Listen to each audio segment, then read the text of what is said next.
Bonjour, je me nomme Denise Durocher et je suis contente d'être avec vous aujourd'hui pour parler un peu de mon expérience en enseignement religieux. C'est une matière que j'ai enseignée pour plusieurs années et je l'ai enseignée à divers niveaux, avec divers groupes, dont 3 majeurs, les élèves du secondaire, 9e, 12e, des étudiants maîtres et étudiantes maîtres de la faculté d'éducation et surtout des enseignantes et des enseignants des conseils scolaires catholiques de langue française qui cherchaient le développement, la formation continue.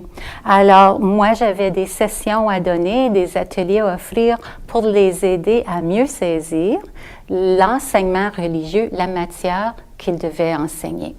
Donc, ces 3 groupes-là m'ont permis une grande expérience de comment m'adapter aux divers besoins de ces groupes-là, puis aussi me faire une idée de qu'est-ce que c'était le cœur de la matière, si vous voulez, de l'enseignement religieux. Dans chaque groupe, il y a un constat qui revenait, c'est qu'il y avait toujours un groupe de personnes, et des fois c'était le groupe entier, que je ressentais arriver en classe ou en atelier avec de la méfiance, avec de la résistance, sur la défensive un peu. Puis des paroles que j'ai clairement entendues qu'on n'a pas été gêné de me dire. Par exemple, tu me feras pas avaler ta salade. C'est des histoires de ma grand-mère, ça, la religion. C'est pas valide pour aujourd'hui.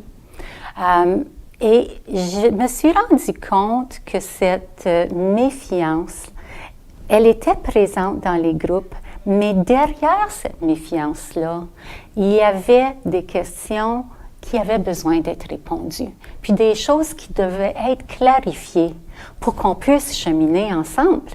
Donc, je me suis accrochée à ça et je me suis dit, l'enseignement religieux doit être une matière où on n'a pas peur d'apporter un questionnement, où on n'a pas peur d'utiliser notre jugement puis notre pensée critique. C'est pour ça que j'ai choisi le titre « L'enseignement religieux au service du questionnement ». Parce que tout le monde arrive dans ce groupe-là, dans cette classe-là, c'est-à-dire avec des questions. Puis leurs questions sont valides et elles ont le droit d'être posées. Je vais vous donner un exemple. J'ai enseigné à la faculté d'éducation de l'Université d'Ottawa et j'avais au 2e semestre un groupe qui était des spécialistes en sciences et génie. Et c'était des gens qui allaient enseigner dans un palier secondaire, c'est-à-dire de 9e à la 12e année. Maintenant, c'était tous des spécialistes, mais pour accéder à des postes dans les conseils catholiques, ils avaient obligatoirement besoin de mon cours de pédagogie de l'enseignement religieux. Moi, je ne savais même pas que ce groupe-là, c'était toutes des personnes qui arrivaient de la faculté de sciences et de génie. J'avais aucune idée. Alors, à mon premier cours, je leur remets le syllabus, bonjour, bienvenue, et puis je remets le syllabus et on commence à le regarder ensemble. Mais je me suis rendu compte à un moment donné qu'il y avait des commentaires et des questions qui m'arrivaient de tout bord, tout côté, qui étaient assez négatifs, puis même des fois un petit peu sournois sur les scandales dans l'Église catholique et puis des histoires à dormir debout dans la Bible comme Jonas dans la baleine et puis des choses comme ça. Et à un moment donné, j'ai ressenti tellement de malaise parce que je me demandais d'où venaient ces questions que j'ai dit, écoutez, voulez-vous m'aider à comprendre un peu d'où viennent ces questions-là? Parce que j'aimerais ça quand même vous rendre service dans ce cours. Et là, il y a une étudiante qui m'a dit, moi, je vais parler pour le groupe. Nous autres ici, là, on est tous des gens, ça fait 4 ans qu'on étudie en sciences et en génie. On ne croit pas à la théorie créationniste, on ne croit pas au miracle dans la Bible, on ne croit pas à la résurrection de Jésus, on ne croit pas dans les relations sexuelles juste pour le mariage. Et puis là, on m'a délimité plein d'affaires là, qui ne faisaient pas leur affaire. Alors, à ce moment-là, je me suis dit, ben ça, ce sont des bonnes questions. Ce sont des excellentes questions. Dans le fond, cette élève-là, cette étudiante-là, elle m'arrivait là avec un gros nid de poule de toutes sortes d'idées et d'opinions et de connaissances et de choses qu'elle a collectées, des bribes qu'elle a collectées au cours des années, elle et ses collègues. Je vous présente ça parce que moi, je couds beaucoup. Je couds à la machine, puis quand je passe à la machine, je coupe mes fils, je les garde. Puis je m'en resserre parce que je fais de l'art textile. Puis là, je me suis dit, c'est comme s'ils me présentaient comme une grosse boule toute mélangée, tous leurs concepts religieux, puis qu'est-ce qu'ils pensent de l'Église, puis de la Bible, puis des sacrements, c'est tout mélangé. Mais c'est pas grave si c'est tout mélangé, parce que moi, en étant quelqu'un qui peut les aider, je peux sortir des fils, puis les dénouer, puis les décortiquer, puis dire « Ah, ben regarde, ça, c'est une bonne question, ce beau fil bleu-là. » Et puis, ça m'a aidé, moi, à leur redire « Écoutez, toutes vos questions sont bonnes. Puis, on va bien s'entendre parce que moi non plus, je ne crois pas à la théorie créationniste, puis les catholiques ne le croient pas. Et puis, j'ai le droit de questionner les enseignements de l'Église parce que je suis une femme intelligente et vous aussi, vous l'êtes. Et on a le droit d'apporter notre intelligence et notre pensée critique à un cours d'enseignement religieux.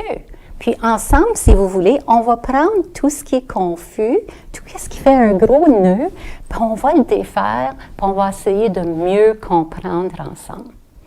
Et après avoir dit ça, j'ai remarqué qu'il y avait comme un souffle là, de comme, ouf, on est rassuré. Puis, vous savez, dans le fond, ce qu'il y avait en dessous, là, ce qui soutenait le malaise, la réticence, la méfiance de ces étudiants-là, c'est qu'ils pensaient qu'ils devaient laisser leur cerveau à la porte du cours. Puis moi, j'étais en train de leur dire, je veux pas que tu laisses ton cerveau à la porte du cours. Les croyances de foi, les croyances religieuses ne sont pas un suicide intellectuel. On a le droit d'apporter nos pensées, nos opinions, notre regard, mais aussi, il faut connaître la matière. Alors, on va rentrer dedans. C'est pour ça qu'à un moment donné, dans la Bible, je me suis rendu compte qu'il y en avait des très bonnes questions clés. Et je vous en rapporte juste 2 aujourd'hui. La première, c'est quand Saint Paul rencontre un Éthiopien qui lit les Écritures, puis Saint Paul lui demande « Comprends-tu ce que tu lis? » Et le jeune homme lui répond « Comment le pourrais-je si personne ne me guide? » Alors, c'est comme s'il lui offrait à Saint Paul là, tout ce qui porte de questions, puis demandait à Saint Paul « Veux-tu m'aider à faire du ménage là-dedans? Veux-tu m'aider? Veux-tu me guider? » Et moi, j'ai toujours vu mon rôle comme celle qui allait aider à guider ces personnes-là, qui étaient en recherche, qui voulaient comprendre ce qu'ils lisaient. Je vais vous donner un deuxième exemple. Je donnais une formation à des profs de 8e année. Les profs de 8e année avaient un nouvel outil pédagogique. Et moi, j'avais une journée avec eux pour un peu le décortiquer puis travailler avec eux pour qu'ils puissent se familiariser avec les contenus. Or, je commence la journée et puis on est une quinzaine, un beau petit groupe, puis je la présente, le déroulement de la journée. Mais à un moment donné, j'ai des questions qui m'arrivent comme ça. Puis des profs qui me parlent dans ma salle de classe. J'ai un élève qui m'a posé telle question, je ne sais pas quoi lui répondre. Denise, qu'est-ce que je dis à ceci? Qu'est-ce que je dis à cela? Puis, à un moment donné, j'ai dit, écoutez, moi, ça fait mon affaire d'être à votre service comme vous le désirez. Sauf que je suis mandatée de vous donner ce contenu. Mais dites-moi, le contenu, je peux vous le donner par courriel, là, je peux vous envoyer tous mes documents. Est-ce que ça vous irait mieux si on discutait des choses qui se passent dans votre salle de classe? Puis ils m'ont dit, oui, c'est ça qu'on veut, Denise. Alors, encore une fois, je me suis retrouvée là, à prendre plein de questionnements de gens qui sont dans le milieu, puis qui sont sincèrement en train de chercher des réponses. Il y en a une qui m'a demandé, « Denise, qu'est-ce que je réponds à un élève de 8e qui me dit « Pourquoi Dieu n'aime pas les gays? » Bien, je vais vous dire franchement, quand j'ai entendu cette question-là, je voulais pleurer. Parce que je me disais, comment se fait-il que dans une école catholique, parce que cet enfant-là est allé à l'école catholique depuis la maternelle, comment ça se fait qu'il n'a pas compris que Dieu est amour? Qu'est-ce qu'il a entendu dans les médias puis ailleurs qui dit que Dieu n'aime pas les gays? Ça n'est à avoir le cœur crevé, parce que ce n'est pas ça le message de l'Évangile de Jésus. Puis l'enseignante, elle ne savait pas quoi faire. Alors ensemble, puis les autres enseignants, ils étaient intéressés, là, ils voulaient savoir qu'est-ce que j'allais dire. Alors ensemble, on a regardé ça, puis on a dit, OK, qu'est-ce que c'est le message de Jésus dans la Bible? Qu'est-ce que c'est? L'amour. Il parle d'un Dieu d'amour. On va concentrer là-dessus. Et puis, à chaque fois que j'avais des questions comme ça, on pouvait avancer. Et ça m'apporte à une autre question. Dans la Bible, comment invoquer le Seigneur sans d'abord croire en lui? Et comment croiront-ils en celui dont ils n'ont pas entendu parler? Et comment n'entendraient-ils parler s'il n'y a personne qui l'enseigne? Et c'est ça la tâche de l'enseignement religieux. C'est de prendre les questions qui nous arrivent. Oui, on a un syllabus, oui, on a un programme cadre, mais les personnes devant nous ont plein de questions, ils ont plein de confusions. C'est leur donner un endroit. D'après moi, l'enseignement religieux, c'est donner un lieu sûr, sécuritaire, où on peut apporter nos questions, notre nid de poule, là, en toute confiance, sans jugement.